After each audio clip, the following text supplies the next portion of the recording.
Evening viewers, कैसे हैं आप लोग। स्वागत है आपका शेयर बाजार ज्ञान की एक और वीडियो में। और आज की इस वीडियो में हम बात करने वाले हैं HCL टेक के शेयर के बारे में। आज लगभग 6.5 पौने 7% के करीब जो है शेयर गिर गया है। और इसके पीछे एक कारण है, मैनेजमेंट ने कुछ बातें कही हैं। उस कारण को हम जानेंगे, क्या उन्होंने एग्जैक्टली कहा है, वो सब चीज़ों के बारे में बात करेंगे। और उसके बाद में हम चलेंगे चार्ट्स के ऊपर HCL टेक के, और ये जानेंगे कि आपको करना क्या चाहिए इन लेवल्स के ऊपर में। तो चलिए शुरू करते हैं। तो बेसिकली न्यूयॉर्क के अंदर में हुए एक इवेंट के अंदर में जो मैनेजमेंट है HCL टेक में, उन्होंने कहा that revenue growth in constant currency term is seen at the lower end of 13.5 to 14.5% year on year band. ठीक है। अब इसको समझते हैं, इसका मतलब क्या होता है revenue growth in constant currency terms. देखिए, जैसा आपको पता है कि जितने भी आईटी कंपनीज हैं, इनका जो रेवेन्यू आता है ये आता है as compare to the dollar. ठीक है। तो इनका जैसा डॉलर ऊपर नीचे जाता है as compare to the rupee, तो उनका पैसा ऊपर नीचे उस हिसाब से आता है। लेकिन जब हम टर्म जोड़ देते हैं कांस्टेंट करेंसी, इसका मतलब ये है कि अगर मान लीजिए आपको अगले 3 महीने, अगले 6 महीने के लिए ग्रोथ नापनी है, तो आप उसके अंदर में करेंसी की वैल्यू कांस्टेंट रखेंगे। मान लीजिए अगर डॉलर एक एक दिन 80 का है, अगले दिन 80.5 का है, उसके बाद 81 का है, तो हम क्या करेंगे, 6 महीने के लिए उसको सिर्फ 80 या 80.5 पे ही रखेंगे, उसको चेंज नहीं करेंगे। तो उससे क्या होता है, आपको असली ग्रोथ देखने को मिलती है। वरना ऐसा भी हो सकता है कि करेंसी की वजह से आपको ग्रोथ ऊपर नीचे होते हुए दिखे।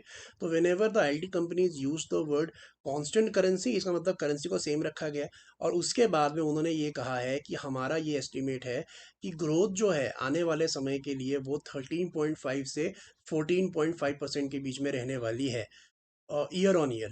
और ये भी उन्होंने कहा है लोअर एंड मतलब लगभग 13.5% के करीब ही रहने वाली है। तो इसके बाद में जो है स्टॉक के अंदर में रिएक्शन आया, स्टॉक के अंदर ही नहीं, पूरे आईटी सेक्टर के अंदर में रिएक्शन आया।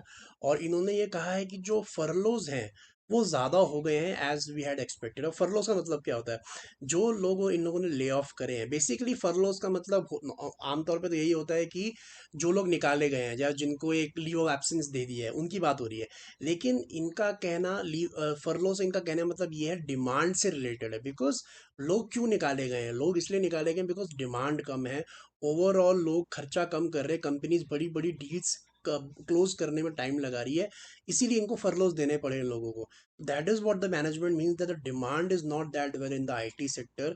और इसकी वजह से जो ग्रोथ है कहीं ना कहीं वो हैम्पर होगी आने वाले साल के अंदर में। ईयर ऑन ईयर जो ग्रोथ है वो 13.5% के करीब रहने वाली है।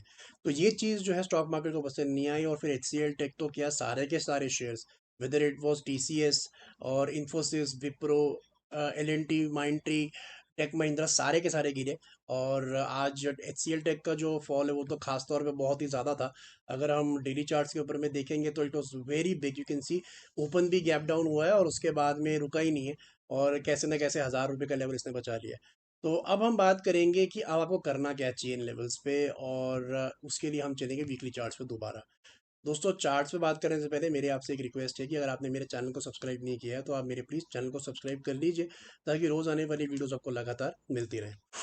तो जैसा आप देख सकते हो कि आज हफ्ता खत्म हो गया, फ्राइडे की वीकली कैंडल क्लोज हो चुकी है और बहुत ही बुरी क्लोजिंग है HCL टेक में।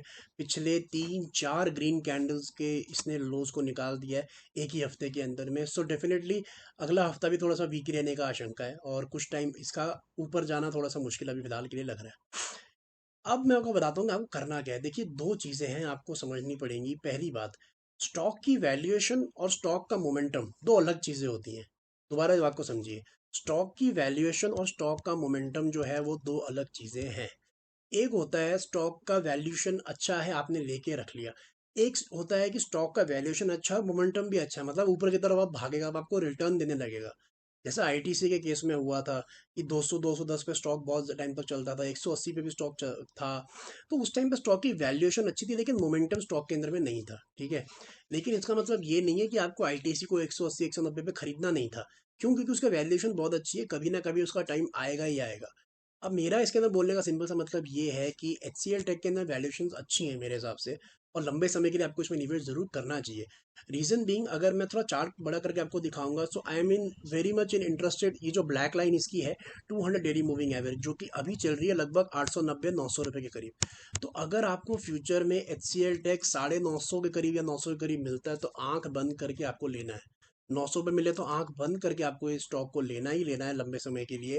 Because as I said valuation अच्छी हैं, ग्रोथ होएगी। 13.5, 14.5 या 15.5 जो भी ग्रोथ हो, ग्रोथ तो ग्रोथ है। लेकिन स्टॉक को आपको ये ध्यान में रखना है कि स्टॉक 1400 के लेवल से अभी 1000 रुपये पे चल रहा है, 40% ऑलरेडी करेक्ट हो चुका है। नीचे तो 900 रुपये तक का लेवल ऑलरेडी लगा के आया था। So in my opinion the stock is very nicely valued. अगर आप स्टॉक का पी रेशो देखोगे, प्राइस टू अर्निंग रेशो देखोगे, तो वो भी अभी 22 रुपये के करीब है, ठीक है। 22 के ऊपर में इसका प्राइस टू अर्निंग रेशो, जो कि अच्छा वैल्यूएशन है। अगर आप लीडर ऑफ द मार्केट्स देखोगे इस टाइम, तो 50, 60, 80 कुछ भी पीई पे चल रहे हैं स्टॉक्स। ये फिर भी आपको 20-22 के पीई पे चल रहा है। और बहुत सारी आईटी कंपनीज, टेक महिंद्रा, विप्रो, टीसीएस, आपको ये लेने ही लेने हैं आने वाले समय के अंदर में। थोड़ा थोड़ा करके लेते जाइए और कोशिश करिए हर एक स्टॉक के चार्ट को खोलकर जो भी आपको पसंद है कि आप 200 वीकली मूविंग एवरेज के पास लो, और फिर आराम से आप इसके अंदर बैठ सकते हैं। तो ये मेरा मानना है कि वैल्यूएशन और मोमेंटम अलग चीज़ होती है। तो एच सी एल टेक में मोमेंटम कतई नहीं है। मैं ये नहीं कह रहा हूँ कि ये कल ही ऊपर जाने वाला है, परसों ऊपर जाने वाला है, ऐसा कुछ नहीं है। लेकिन लंबे समय के लिए this is the right time. जब मार्केट्स के अंदर में लोगों को लगे कि अब बहुत बुरा हो रहा है, तभी आपको स्टॉक्स लेने चाहिए, तभी सेल लगी होती है। जब सब कुछ अच्छा हो रहा था तो आपको लेने का टाइम निकल चुका है ना, फिर तो लेने का कोई फ़ायदा नहीं है। So I think around 850, 900, 950 it is perfect to buy H C L tech. तो I hope this was my entire video. I hope आपको समझ में आ गया, क्लैरिफाई हो गया। कोई सवाल है आपका तो आप कमेंट सेक्शन में ज़रूर डालें। मैं मिलूंगा आपसे अपनी अगली वीडियो में, तब तक आप अपना ख्याल रखें and all the best guys.